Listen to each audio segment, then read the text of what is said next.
This week on Taste Utah, we're stopping by a third-generation farm, Riley's U-Pick. They have locations throughout Utah County, but we're meeting up with Christopher Riley at the farmstead in Genola, just west of Santaquin. Riley's U-Pick boasts amazing fruit, a magnificent orchard, and Christopher has actually incorporated a ton of different veggies into the farm's offerings. At Riley's, you can experience picking your produce right off the tree, directly from the vine, or even pulling it out of the ground.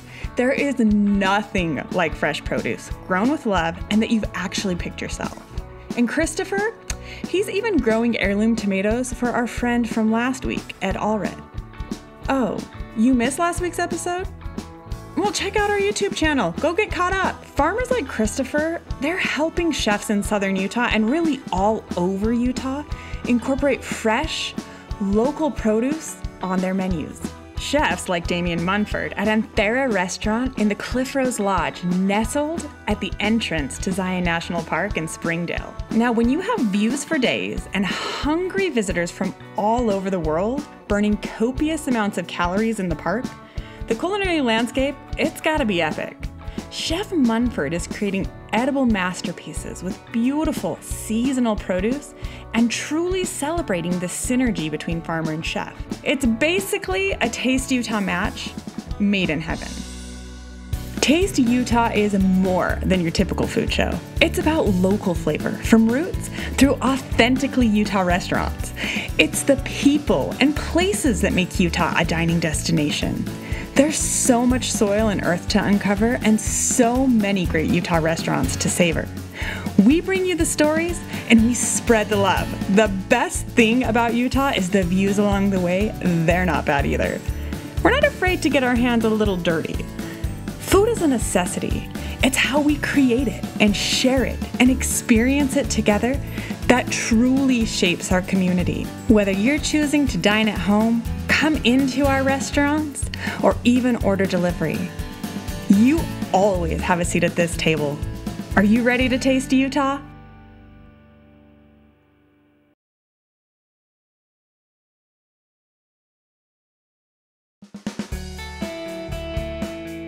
We are out in the spacious fields of Santaquin. We all know where Santaquin is in Utah.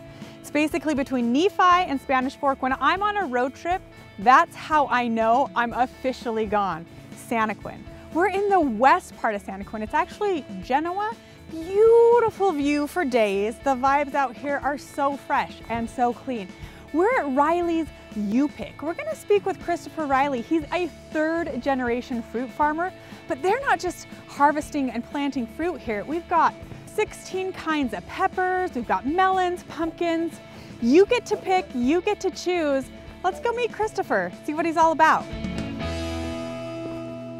Christopher. Hi, Katy. How are you? I'm great. How are you? I'm doing better now that I'm here. It's Well, amazing. I mean, this is gorgeous. Just storefront? Yep, so this is kind of our storefront out here at our U-Pick. People come in, they pick up their containers they're gonna pick into, and then go out and pick, come back here and pay. We've got a few other odds and ends. We grow them all right here in the surrounding garden. Now you're a third generation fruit farmer. Fruit, yep. What made you want to start getting into peppers? And I mean, the assortment of peppers, lay that down for us. So we have about 13 different varieties of peppers, anywhere from very, very mild to very hot. And then you're doing apples as well. Apples as well, yeah. So like you mentioned, I'm the third generation. My grandpa started in the early 1950s. In about the last 5 or 10 years, I've gotten into some row crops, like you mentioned. And really kind of the reason for that is trying to just get to more direct marketing and marketing, growing what we can market right here on the Wasatch Front instead of trying to just grow, one main thing and then ship it to other areas and other states. Just kind of grow what we can market right here close to home. I love it. It's one of the reasons why we even do Taste Utah is because Utah restaurants are extraordinary. What makes them so extraordinary is, yes, the chefs and the owners, but the food that we grow right here in Utah, and you're growing so much of it. I feel like in the last 10, 15 years, there's been a real shift and people care a lot more, and restaurants have been great, and they care a lot more about sourcing locally. instead of just buying it from the warehouse where they can get it cheaper, it's delivered consistently. Right now, we're in the season where you're actually sort of putting the farm to bed for the winter time. Right. And I think everyone sees these, you know, beautiful pictures of amazing orchards that are just full of fruits, and they don't realize that that's maybe 2 months out of a 12-month year. Right. And a good portion of the season is making sure that the ground is being taken care of when it's cold. The harvest window is a pretty short window. You know, we start with the garden, we start the plants in as early as February, depending on what it is. We start our own plants from seed in our greenhouses, and that, you know, carries all the way till now. We're still, like you say, kind of working on the cleanup and after of harvest. So, will you kind of take me on a little tour, kind of lay of the land of what you've got working on? I see some greenhouses, you grow vegetables and different parts of the farm. I just love to see. Okay, all right. Yeah, okay, let's check awesome. it out. Let's do it. Christopher, how many greenhouses will you have total? So right now we have 4. Yeah, and in them, like I mentioned, we start our own starts from seed. Wow. For the garden, and then we also do some flowers that we just sell here retail as well. Oh, that's amazing. So this is tomatoes, right? These are tomatoes, yeah, and so in the springtime we use them for starting our plants. We put down kind of a weed barrier for a bit of a floor so it doesn't get muddy, and start our plants in the springtime. In the summer they kind of just sit empty, and then to kind of get another purpose out of them. And how long does a greenhouse extend the growing season? Really, it kind of depends how cold it gets. It can, from what I've seen, it can change the temperature by maybe 5–10 degrees. Something else I find just fascinating about farming is that this is an experiment for you. Right, yeah, and you know, one of my favorite sayings, and I might get it wrong, is if you always do what you've always done, you'll always get what you've always got. Yeah. And so unless you're experimenting and adapting and looking for different ways, you know, it's gonna become kind of stagnant what you're doing. It might work now, but to stay viable, you're probably gonna need to change that a little bit. That's you know, how such a cool mentality. Yeah, how my dad and grandpa farmed. You know, I definitely have learned a lot and taken a lot from what they've taught me, but I've also got to adapt if I'm gonna survive in this business. You're specializing right now in heirloom tomatoes through a company called Heirlooms Only, and basically will come and pick up heirlooms, and he actually sources them. He sources them from you, and then he delivers them to Harmon's, to Wood Ash Rye, to Spotted Dog, King's Landing, all of these amazing restaurants all over southern Utah and the state. And you actually have online ordering where you sort of do the same thing. Right, yeah, kind of more directly to consumers.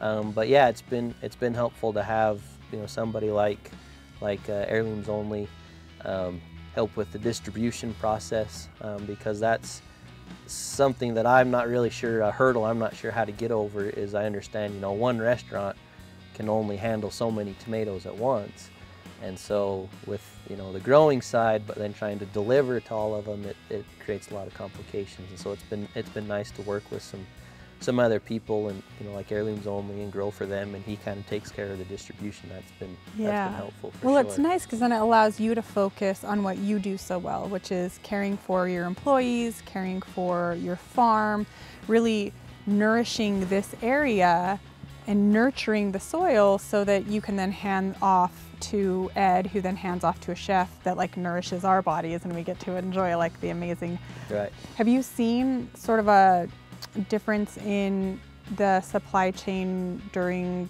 the COVID pandemic? Because we're kind of shifting more to a lot more locally, we've seen, you know, about the same, maybe even a little more, because people are more concerned about sourcing locally. It's something that's also I've been grateful that we've kind of shifted this direction, because kind of the, I guess, commercialized pipeline has definitely had some struggles with food service. Well, I would love to see just a little bit more of the farm, talk about peppers. Great, let's show you around. Yeah, I love it. Christopher, the grounds are pretty mind-boggling. It just seems like they go on for days. Talk to me a little bit about acreage. How many acres do you have here? So right here, this is kind of what we consider our main U-pick garden. It's about 15 acres. And then we have kind of some other plots where we have some vegetables as well. All in all, this year it was about 25 acres worth of vegetables that we laid down the plastic for, I figured. So Christopher, this isn't your only property. You also have U-pick locations throughout Utah County? Yeah. Right now we have one other location. Obviously those are always kind of varying because of development and other things. You know, we're not able to purchase the land. We kind of just try and make use of it while we can. And so yeah, we're kind of always kind of looking and seeing if there's opportunities elsewhere, as well as kind of here at the home front, I guess. I mean, that's what makes farmers heroes in my book. You can't buy the land because it's too expensive, but we need to be fed as people. And so you invest, even in a season or 2 seasons, by leasing land. It really is such a labor of love. When I was kind of finishing college, and this was kind of always my hope and dream, was to come back to the farm. Without a doubt, I can make more money personally elsewhere doing other jobs, but yeah, there's more to it. You know, no farmer is in it for the money. Your life is cultivating these amazing crops that sustain our lives. So what a more noble calling than that. I don't know that there is one. Right, and obviously another big reason I do it is for my family. Mainly I want them to learn the principles of hard work and what it takes. And yeah, it's, you know, that's the ultimate goal. We're so grateful that you are such an intricate part woven into the tapestry of our food landscape. And just thank you for taking the time to show off this beautiful, beautiful farm, and thank you for feeding us. Thank you. We appreciate you coming out.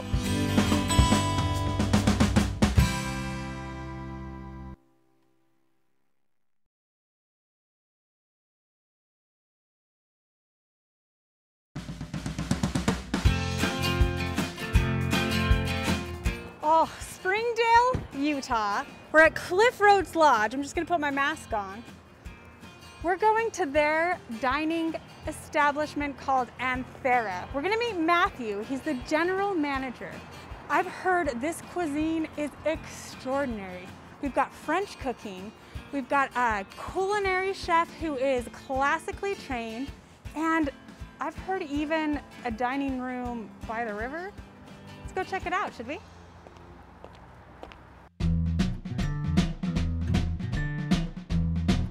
Matthew, how are you? Good, Katie, thank you. Oh my gosh, I'm so excited to be at Anthera. Oh, I cannot wait to taste all of the extraordinary food. I mean, I came dressed up. That's okay. Okay, good. Match the scenery. Yay. Yeah.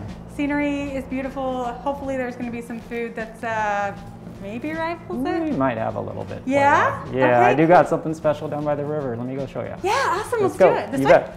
Yep. Cool. Well, Matthew, when you said you had a surprise for me, a table riverside, a chef's table with a spread that sort of rivals the view, you weren't kidding.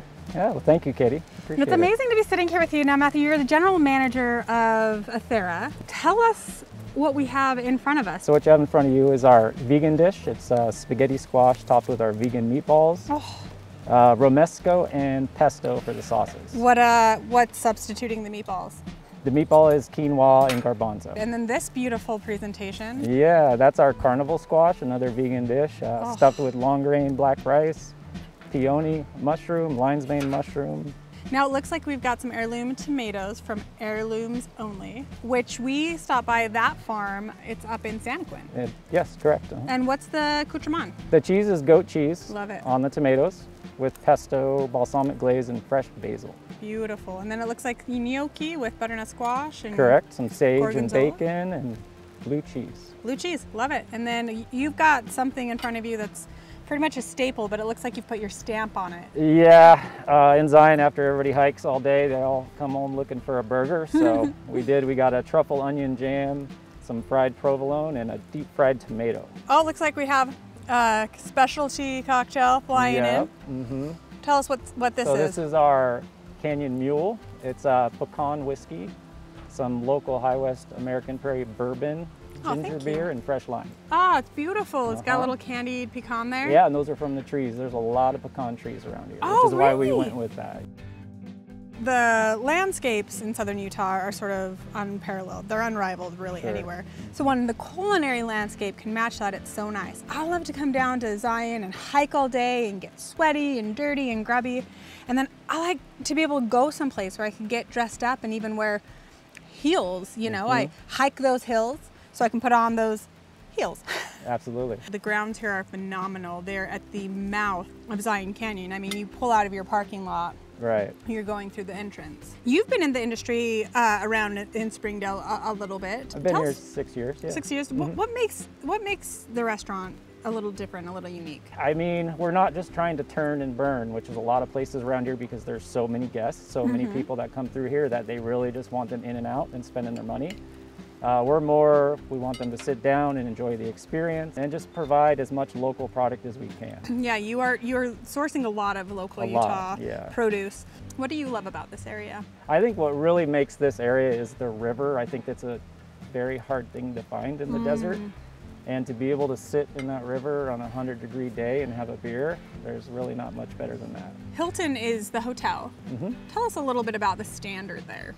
Hilton Curio is what we are. Yeah, we do have to live up to a standard, definitely they have a thing called Clean Stay right now, which we have to follow very strict protocols on cleanliness.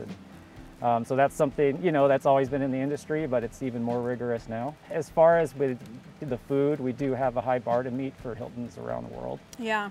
The kitchen is chef-driven. Talk to us a little bit about the chef. Yeah, so we have a young chef. He's classically trained, 28 years old. Wow.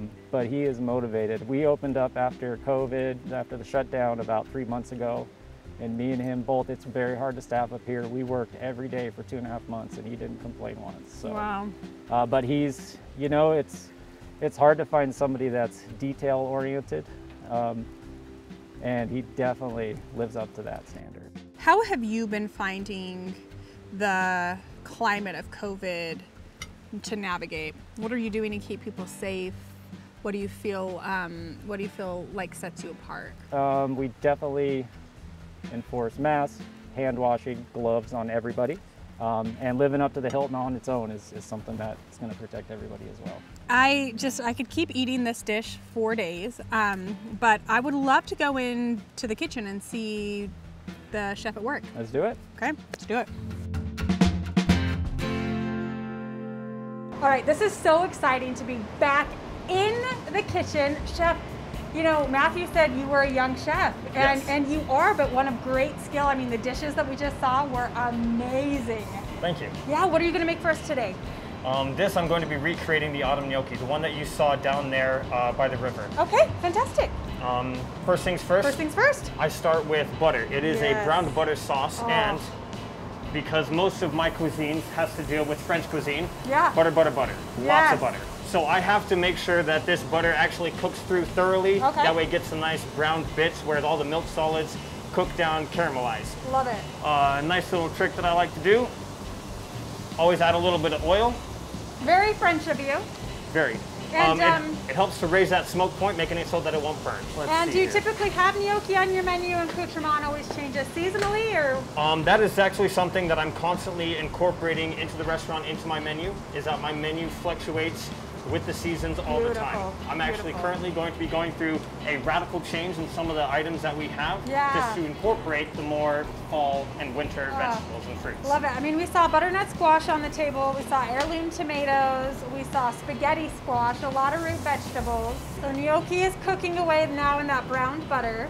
And then we'll do butternut squash that you're getting from Ed down at Heirlooms Only. When it comes to cooking, the best thing to do is always attempt to source the best product. And thus far, I've not found a better product, especially for my produce, than Ed. Chef, where are you from? I'm actually born and raised here in Utah. Oh, you are? Yes, I am. I'm from Salt Lake City. And how has it been with COVID, working in the kitchen and sort of being even more safe than we traditionally are? There have been struggles, but no more than traditional. You always have to make sure that you're keeping things safe, you're keeping things sanitary, as always, but no more than usual. The restaurant industry is already one of the most heavily regulated and sanitary industries in the entire country and even in the entire world. Has to be. Yeah. Yes, just because of how we accommodate all of our guests, all of our customer base, we have to be incredibly cleanly all the time. Yeah, now we've got some bacon bits going in there. Always. Having that nice like smoky flavor, having that little bit of fat helps to go through the dish. Yeah, I love it. Gorgeous. Oh, you can smell it right away. I mean, I love it when you can smell bacon through a mask. From here, I have fresh sage. Okay. Throw that right in. Oh, gorgeous. I mean, sage and butternut squash, is there anything more autumnal than that? Allow that to brown, allow that to crisp up a little bit, and a little bit of blue cheese helps to top it off. Helps to give it a little bit of a creamy texture. Now, is that your classic blue cheese? Is it a gorgonzola? This actually is a gorgonzola, and it is an applewood smoked gorgonzola. Oh, that's too good to be true. So it gets a little melty, it gets a little creamy, a little warm, which is beautiful. You've got a great, I mean, the dish is just fantastic. It's a great vessel for all these gnocchis. Now, how do you finish this dish, Chef? I have a bit of fried sage, but I also try to, because butternut squash is a decently starchy vegetable, I can take it and I can deep fry it, just to give it a little bit of a crunchy element, try and help it out a little bit. I also have a little bit of whole fried sage. Chef, this dish is it's just extraordinary. It really is mind-boggling that you're so young, so talented, and creating a top-notch, beautiful fine dine style experience all the way in Springdale, Utah, using fresh produce, fresh ingredients, and beautiful classic French technique. Thank you, I appreciate that. Yeah, absolutely. I'm gonna go sample this and just thank you so much for all of the extraordinary experiences that I've had down here at Anthera. I'm happy that you came. Oh, thanks, Chef.